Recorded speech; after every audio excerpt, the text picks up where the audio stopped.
قوم میں بڑا تذبذب پایا جاتا تھا، بڑا افسوس بھی تھا، بنگلہ دیش الگ ہو رہا تھا، یعنی ایسٹ پاکستان الگ ہو رہا تھا، تو نوجوانوں کے کیا جذبات تھے اس زمانے میں؟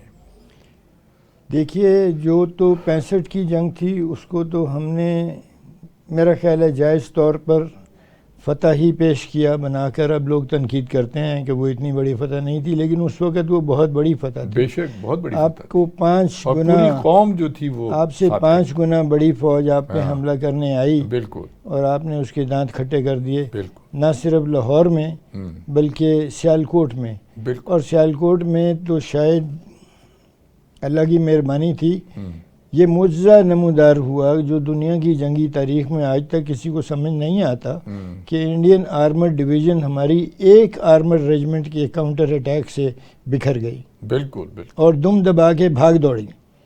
یہ وہ خود بھی اپنے میں ابھی انٹرنیٹ موجود ہے، ریٹائرڈ انڈین آفیسرز ہمارے ساتھ کمیونیکیشن میں ہوتے ہیں بہت سارے گروپوں کے اوپر، ان کے بھی کمنٹس آتے ہیں.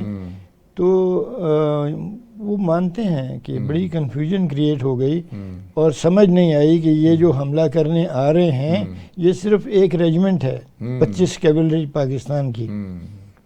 بڑی بے جگری سے ہمارے فوجیوں نے بڑی قربانیاں دی اس میں، تو وہ فتح تھی، بڑی کمال کی. اور اس فتح سے قوم کا جوش و جذبہ بہت زیادہ بڑھ گیا، فوج کی پاپولیرٹی بہت زیادہ بڑھ گئی، بہت بلند تھا، اور بڑے بڑے لائق لوگ انجینئرنگ یونیورسٹی کے داخلے چھوڑ کر وہ فوج میں آ گئے. بالکل بالکل. مجھے بھی داخلہ ملتا تھا انجینئرنگ یونیورسٹی میں، لیکن میں نے کہا کہ میں نے فوج میں ہی جانا ہے. اچھا، فوج میں جب گئے، میں گورنمنٹ کالج سے پری انجینئرنگ تھا، مجھے بہت سو نے کہا کہ تم کور آف انجینئرز میں چلے جاؤ، تو میں کہتا تھا کہ نہیں، میں نے لڑاکا فوج میں جانا ہے اور میں نے پیادہ فوج میں جانا ہے. تو میں پیادہ فوج میں گیا.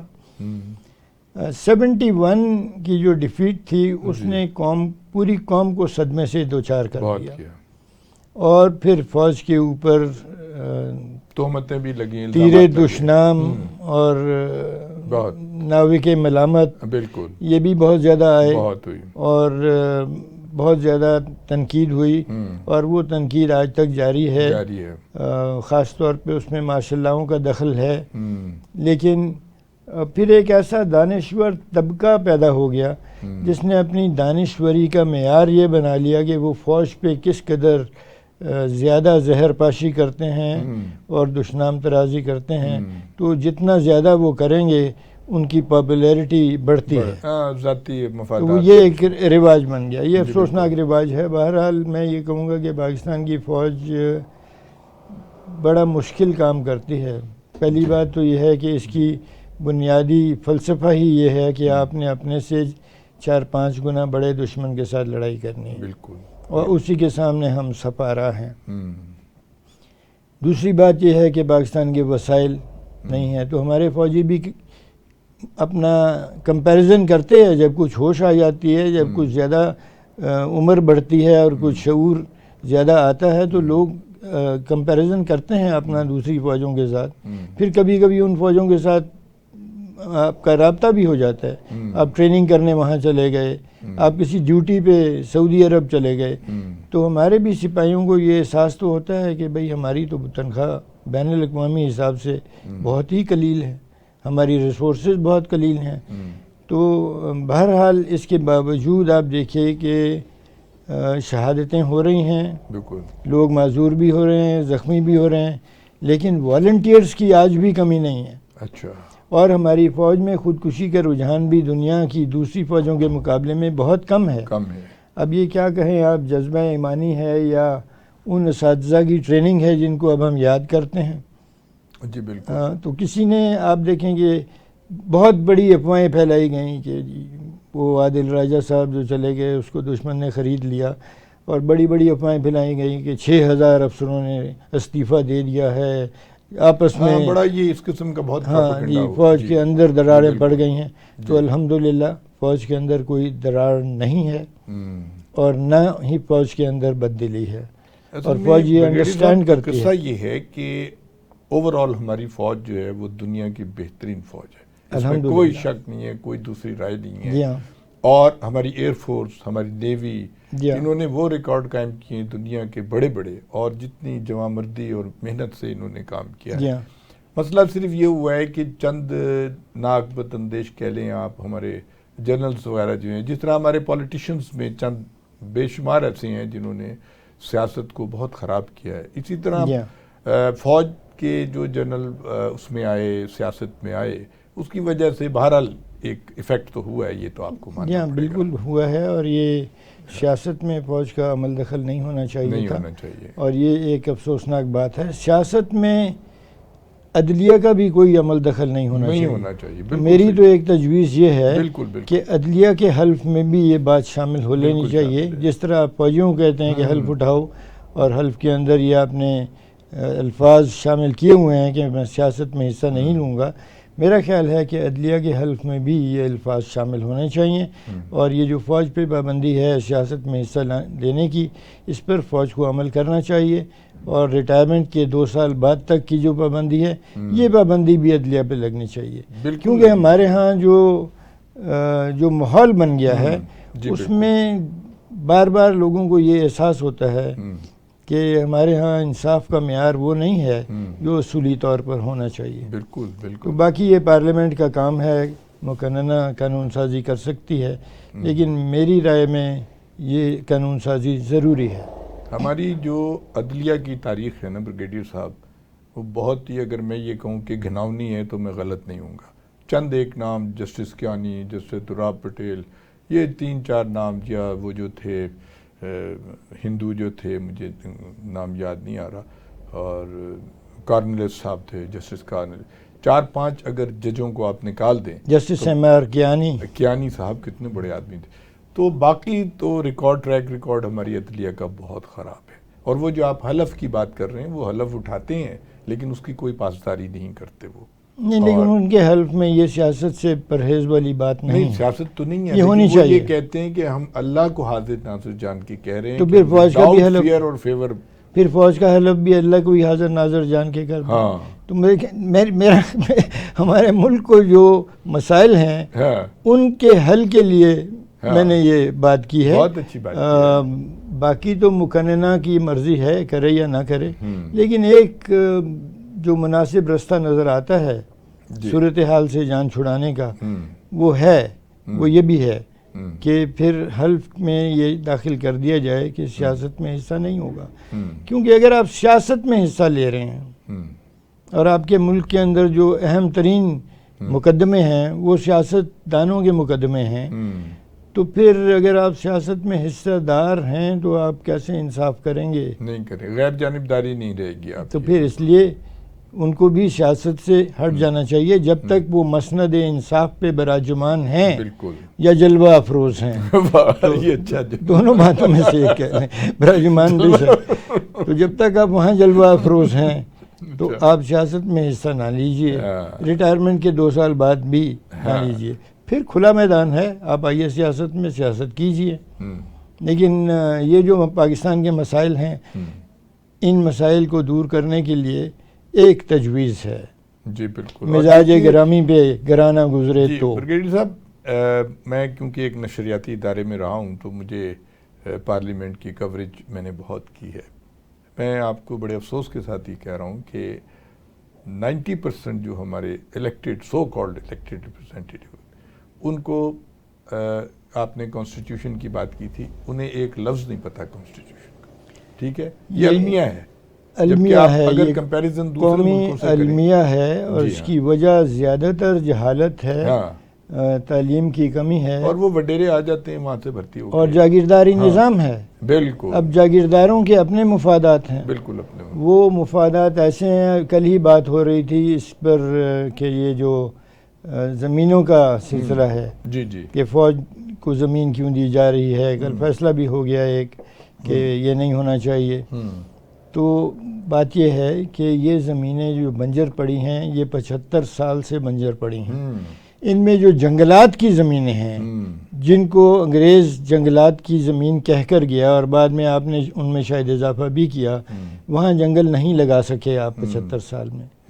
اب اگر فوج نے ملک کو یہ پیشکش کی کہ اگر آپ ان سے زر مبادلہ تو نہیں کما سکے، اگر ہم آپ کو کما دیں تو فوج یہ کام کر دے، قومی مفاد کے لیے، تو اس میں حرج نہیں ہے، اور وہ حکومت نے اس پہ مثبت رد عمل ظاہر کیا اور یہ کام شروع کرنے کی بات ہوئی تو ایک دم شور پڑ گیا۔ اب یہ شور کون مچا رہے ہیں؟ ایک تو دشمن کی پالیسی ہے کہ ہمیشہ کوئی بھی ترقی پاکستان کرنے لگے تو اس میں رکھنے ڈالو، اس کے خلاف پبلک اوپینین کو موبلائز کرو۔ دوسرے جاگیرداروں کا انٹرسٹ ہے، کیونکہ جو کچے کے علاقے ہیں وہاں جاگیردار قبضہ کرتے ہیں ہزاروں لاکھوں ایکڑوں پر، آپ لاکھوں ایکڑوں پر، اور وہاں قبضے کر کے وہاں گندم اگواتے ہیں اور فصلیں اگواتے ہیں، اور وہ اس لیے پھر فلڈ آتے ہیں، کیونکہ جو دریاؤں کے کناروں کا علاقہ ہے وہاں درخت ہونے چاہیے تاکہ وہاں فلڈ رک سکے، جو دریا کا پانی ہے وہ دریا کے بہاؤ میں رہے۔ اگر درخت نہیں ہوں گے تو زمین جو ہے اس کو کاٹ لے گا دریا اور چاروں طرف پھیل جائے گا، فلڈ آنے کی بھی ایک، لیکن چونکہ جاگیرداروں کا انٹرسٹ یہ ہے کہ یہ علاقہ ہمارے تصرف میں رہے تو اس لیے وہ اس کی مخالفت کرتے ہیں۔ پھر بات یہ کی جاتی ہے کہ پاکستان آرمی کو زمین دی جا رہی ہے، دنیا کی کوئی فوج نہیں کر رہی۔ ان کی اطلاع کے لیے عرض ہے کہ انڈین آرمی کی زمین جو ہے وہ 17 لاکھ ایکڑ ہے، اور ان کے سابقہ وزیر دفاع اے جے اینٹنی کے بیان کے مطابق صرف 260 ایکڑ پر مقدمہ تھا جو ابھی تک انہوں نے جیت لیا ہوگا۔ یہ بیان انہوں نے 2011 میں دیا تھا۔ امریکہ کی لینڈ ہولڈنگ فوج کی، امریکہ ریاست ہائے متحدہ امریکہ میں سب سے بڑا لینڈ ہولڈر فوج ہے، اور فوج کی زمین تقریباً 240 لاکھ ایکڑ ہے، یعنی اٹ از 24 ملین ایکڑز امریکہ کی فوج کی زمین ہے، اور وہ اس کے اوپر ہر قسم کی ڈیولپمنٹ کرنے کا حق رکھتی ہے۔ چائنیز آرمی نے تو ایگریکلچر کے اندر بہت بڑا رول پلے کیا ہے، تو پاکستان اگر اپنی اسرت کی ماری ہوئی حیثیت میں، اپنی فائنینشیل کمزوری میں، زبوں حالی میں اپنی اقتصادیات کی اگر کوئی اقدام کرنا چاہے تو اس کو روکنے کے لیے کیسے کیسے دانشور پیدا ہو جاتے ہیں، کیسی کیسی دور کی کوڑیاں لاتے ہیں، اور ان کا جواب دینے کے لیے ہمارے دانشوروں میں کوئی نہیں اٹھتا۔ بریگیڈیئر صاحب، آپ فوج میں سلیکٹ ہو گئے اور آپ نے ایف ایس سی بڑے اچھے نمبروں سے کی، آپ انجینئر بھی بن سکتے تھے، لیکن آپ نے آپٹ کیا کہ نہیں میں فوج میں جاؤں گا، کیونکہ اس زمانے میں جذبہ اور ولولہ بہت تھا، اور 65 کی جنگ کے بعد تو ہر نوجوان کا آئیڈیل جو تھے فوج۔ تو آپ کی کیسی رہی ٹریننگ، کیسے شروع ہوا آپ کا سارا سفر بتائیے۔ بڑی اچھی رہی ٹریننگ، پی ایم اے کے اندر جو وقت گزرا وہ بڑا یادگار وقت تھا، البتہ ہمارے کورس کو چھوٹا کر دیا گیا۔ اچھا، 2 سال کا جنگ کی وجہ سے 2 سال کا تھا، لیکن ہم تقریباً 8 مہینے میں پاس آؤٹ ہو گئے، اس لیے کہ جنگ تھی، اور ہم دوران جنگ پاس آؤٹ ہوئے، یعنی رات کو بلیک آؤٹ ہوتا تھا، اور ہماری پاسنگ آؤٹ پریڈ بھی ہال کے اندر تھی۔ کچھ تو موسم کی صورتحال تھی، بارش تھی، اور دوسری یہ بھی تھا کہ دشمن کی ایئر فورس حملہ نہ کرے۔ یہ کاکول کی بات کر رہے ہیں؟ کاکول کی بات کر رہا ہوں۔ تو ہماری پریڈ جو تھی وہ انڈورز ہوئی تھی۔ تو آپ کے بیچ میں کتنے لوگ تھے؟ میرے بیچ میں کوئی 229 کے قریب تھے۔ اچھا اچھا، اس میں بنگالی بھی تھے، اچھا 20-22 بنگالی تھے۔ تو بعد میں خیر وہ واپس بنگلہ دیش چلے گئے جب حکومت کے فیصلے ہوئے، تو اس کے بعد میں اپنی پلٹن میں اپنی یونٹ میں آ گیا، فرنٹیئر فورس میں، اور وہاں پر میں نے سیکنڈ لیفٹیننٹ کے طور پر، second lieutenant as a second lieutenant. تو 6 مہینے سال کے بعد بندہ لیفٹیننٹ بن جاتا ہے۔ تو لیفٹیننٹ ہی تھا جب میں نے والنٹیئر کیا، کیونکہ آپ کہیں کہ وہ سپاہیانہ خواہش جو تھی وہ پیادہ فوج کی تربیت یا اس کے ماحول سے وہ تشفی نہیں ہوئی۔ تو میں نے ایس ایس جی کے لیے والنٹیئر کیا، پھر اٹک میں ٹیسٹ ہوئے، پاس ہو گئے، بڑے مزیدار ٹیسٹ تھے۔ تو اس کے بعد پھر کمانڈو کورس کیا میں نے 74 میں۔ اور کمانڈو ٹریننگ ہوتی ہے، اس کے بارے میں بتائیے۔ وہ بہت سخت ٹریننگ ہوتی ہے، بہت سخت فزیکل ٹریننگ ہے، اور دماغ کو بھی کنڈیشن کیا جاتا ہے، آپ کو بہت مشکل حالات سے گزارا جاتا ہے۔ تو تقریباً 75% آفیسرز جو سلیکٹ ہو کر ٹریننگ کے لیے آتے ہیں ان کی برداشت جو ہے جواب دے جاتی ہے اور وہ ہاتھ اٹھا دیتے ہیں کہ جی ہم نہیں کرنا چاہتے. اور نہیں کیا کرتے ہیں؟ میں نے سنا ہے کہ وہ جنگل میں چھوڑ دیتے ہیں آپ کو صبح کسی 4:45 بجے پی ٹی. اچھا.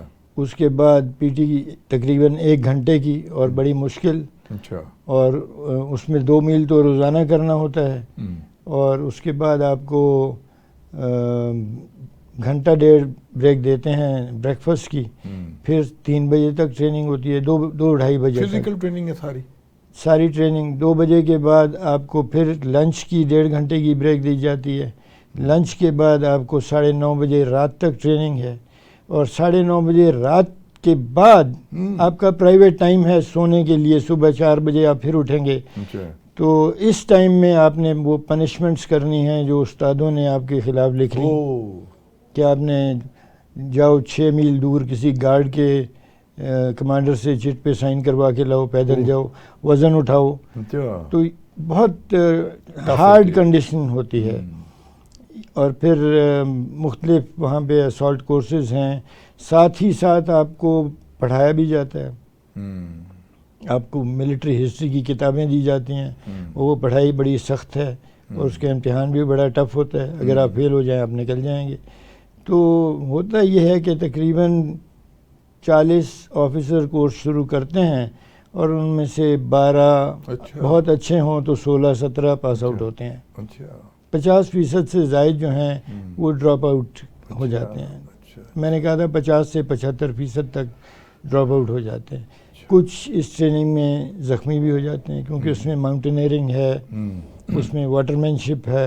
آپ نے منگلا لیک میں 1 میل تیرنا ہے, 300 گز آپ نے یونیفارم میں تیرنا ہے. پھر آپ نے نہریں کراس کرنی ہیں تو بہت مشکل ہوتی ہے. 36 میل آپ نے دوڑنا ہے, اس کا فکس ٹائم ہے. 12 میل آپ نے دوڑنا ہے, 24 میل آپ نے دوڑنا ہے. تو آخری ایکسرسائز جو ہوتی ہے اس میں آپ سے آخر میں 50 میل بھی کروا دیتے ہیں. تو کیا وہ پیراشوٹ وغیرہ سے بھی آپ کو پیراشوٹ پیرا جمپنگ ہوتی ہے؟ جی ہاں, پیراشوٹ جمپنگ لازمی ہے. کم از کم آپ کو نارمل پیراشوٹنگ کرنی ہوگی. کتنے ہزار فٹ سے؟ عموماً جو ٹیکٹیکل فوجی جمپس ہیں وہ تو ہوتے ہیں 1200 سے 1500 فٹ کی ہائٹ سے. اچھا. اور اس میں آپ جمپ لگاتے ہیں جہاز سے اور 100-200 فٹ میں پیراشوٹ کھل جاتا ہے اور پھر آپ زمین پر آ جاتے ہیں. آپ کو زمین پہ گرنے کا طریقہ آنا چاہیے اور اس کے بعد اگر ہوا چل رہی ہے تو پیراشوٹ آپ کو کھینچے گا, اس سے اٹھنے کا طریقہ آنا چاہیے. تو یہ کافی مشکل ٹریننگ کے مراحل ہوتے ہیں. اس میں لوگ زخمی بھی ہوتے ہیں. جی بالکل. کسی کی کوئی بون فریکچر ہو جائے یا کوئی اور معذوری ہو جائے تو وہ پھر آپ کوئی خاص دلچسپ واقعہ سنائیے جو آپ کے ساتھ پیش آیا ہوا, ان یوزول کوئی ایسا واقعہ جو اس دور میں آپ کے. بہت سارے واقعات ہیں, ابھی آپ کو کیا بتاؤں. بہت آفیسرز بہت شیطان بھی ہوتے ہیں, وہ بہت ساری حرکتیں کرتے ہیں. پھر اسی میں ایک ایکسرسائز ہوتی ہے جس کا آپ ذکر کر رہے تھے, اس کو لون رینجر کہا جاتا ہے. وہ اندھیری راتوں میں, چاندنی راتوں میں نہیں, اور وہ کالا چٹا کے پہاڑوں میں یا کسی دشت کے اندر آپ کو ایک کمپس بیرنگ دے دی جاتی ہے اور آپ نے اس کمپس بیرنگ پہ 30-35 کلومیٹر جانا ہوتا ہے. اس میں 2 یا 3 مرتبہ آپ کو کمپس بیرنگ دی جاتی ہے, لیکن تقریباً 10-12 کلومیٹر کی وہ منزلیں ہوتی ہیں اور وہ آپ نے اکیلے جانا ہے. تو اس میں تو جنگل میں جانور بھی حملہ کر سکتے ہیں؟ بالکل, پالتو کتے گاؤں کے اور جنگلی جانور یہ آ سکتے ہیں. تو آپ کے پاس کمانڈو نائف ہوتا ہے اور ایک آپ کے پاس ہیزرڈ سگنل ہوتا ہے. اگر ایمرجنسی ہو جائے تو وہ سگنل آپ فائر کر دیں گے, وہ لائٹ اوپر لال رنگ کی یا ہرے رنگ کی جائے گی, اسے پتہ لگ جائے گا کہ یہاں پر ایمرجنسی ہے, وہ بچا لیں گے. لیکن ہمارے ہاں ایک میرے اسٹوڈنٹ ہیں, وہ اسی لون رینجر ایکسرسائز میں جا رہے تھے کہ ان کا اتفاقی ٹاکرا کسی اور سے ہو گیا اور وہ صاحب کہہ رہے تھے کہ میں تو گر گیا ہوں اور وہ ہیزرڈ سگنل ہے تمہارے پاس, میں وہ بھیجنا چاہتا ہوں, میں چل نہیں سکتا, یہ ہے وہ ہے. تو اس نے کیا کیا کہ اس نے ماچس اس کے پاس تھی, اس نے اس کے ارد گرد جو جھاڑیاں تھیں جہاں وہ لیٹا ہوا تھا ان کو آگ لگا دی. تو وہ اس کو اٹھ کے بھاگنا پڑا غریب کو, اور وہ پھر اس کو وہ سگنل اس کو نہیں دینا پڑا، اس کو یہ اس نے مدد کر دی اور وہ چالو ہو گئے. تو اس قسم کے بہت سارے واقعات ہوتے ہیں. اچھا سیاچین پہ بھی آپ رہے؟ میں سیاچین پہ رہا، اور سیاچین جب ہوا واقعہ تو اس وقت میں ہیڈ کوارٹر SSG میں G2 آپریشنز تھا. اچھا. تو اس پہ تو میں سٹاف میں تھا، اور جو آپریشن کنٹرول تھا وہ کمانڈر SSG کے پاس. آپریشن تو 10 کور کا تھا. اچھا. لیکن چونکہ ہمارے فوجی تھے، ہمارے گروپ کے لوگ تھے، تو SSG کوئی نہ کوئی ہیڈ کوارٹر ان کے ساتھ رابطہ رکھتا تھا. اس پہ 10 کور کے ساتھ چپکلش بھی ہوتی تھی کہ یہ ہمارا آپریشن ہے، تم ٹانگ بیچ میں کیوں اڑا رہے ہو. تو اس کا جواب بریگیڈیئر طارق محمود SG انبار SBT ہلال شجاعت شہید، وہ اس وقت بریگیڈ کمانڈر تھے، ہمارے کمانڈر SSG تھے. تو ان کا جواب یہ ہوتا تھا کہ اگر کچھ غلط ہو گیا تو پھر آپ مجھے ملامت کریں گے. اچھا. تو یہ ہمارے سپاہی ہیں، ہم نے یہ دیکھنا ہے کہ جو یہ کام کر رہے ہیں وہ صحیح ہو، اس لیے ہم ان سے رابطہ رکھتے ہیں. اچھا. تو وہ بہت سارے واقعات سیاچن کے ہیں. اچھا اچھا. ایک ہمارے آپ نے دلچسپ واقعے کی بات کی. جی. ایک ہمارے اسی طرح مجھ سے بہت جونیئر ہے لیکن بڑا اچھا آفیسر ہے، بڑا نیک آفیسر ہے، وہ کریبس میں گر گیا. اچھا. اور شام کا وقت تھا، اور جو برف میں پھٹ ہوتے ہیں ان کو کریبس کہا جاتا ہے، اور وہ نیچے 100-200 فٹ تک جاتے ہیں، اس سے بھی زیادہ گہرے ہو سکتے ہیں. تو وہ کریبس میں گر گیا، اور بہت آوازیں دیں اس کے ساتھیوں نے، پتہ نہیں چلا. ہمیں بڑا افسوس ہوا. اس کی شادی کو ہوئے 2 مہینے ہوئے تھے. تو ہم سارا دن پوچھتے رہے کہ کیا بنا، مل گیا نہیں ملا. انہوں نے کہا جی نہیں ملا. رات پڑ گئی. صبح پھر میں نے ٹیلی فون کیا کہ بھائی کوئی اطلاع ہے. انہوں نے کہا جی نہیں، ایک اور پارٹی جا رہی ہے وہ ڈھونڈنے کے لیے. کوئی رات کو ساری گزر گئی تو ہم لوگ تو اس کو سمجھ چکے تھے کہ اب وہ نہیں بچے گا. پھر معجزانہ طور پر کوئی 1 بجے کے قریب اطلاع آئی کہ مل گیا اور وہ زندہ ہے، اور اس کو نکال رہے ہیں. پھر اس کو رسم سے ڈال کے لوگ نیچے اترے، اس کو 200 فٹ نیچے. ہاں، تو اس کو نکالا. تو پھر اس سے ہم نے پوچھا کہ بھئی تیری کیا فیلنگس تھیں. انہوں نے کہا سر میں گرا نیچے، تو جہاں گرا وہ ایسی جگہ تھی کہ مجھے چوٹ نہیں آئی. میں نے کافی وہ سردی کے خلاف جو سوٹس ہوتے ہیں وہ پہنے ہوئے تھے، اور سلیپنگ بیگ میرے پاس تھا میرے رکسیک کے اندر. تو میں نے آوازیں بہت دیں لیکن کسی نے سنی نہیں. واجہ ماریاں میں کئی بار کسی نے میری گل نہ سنی.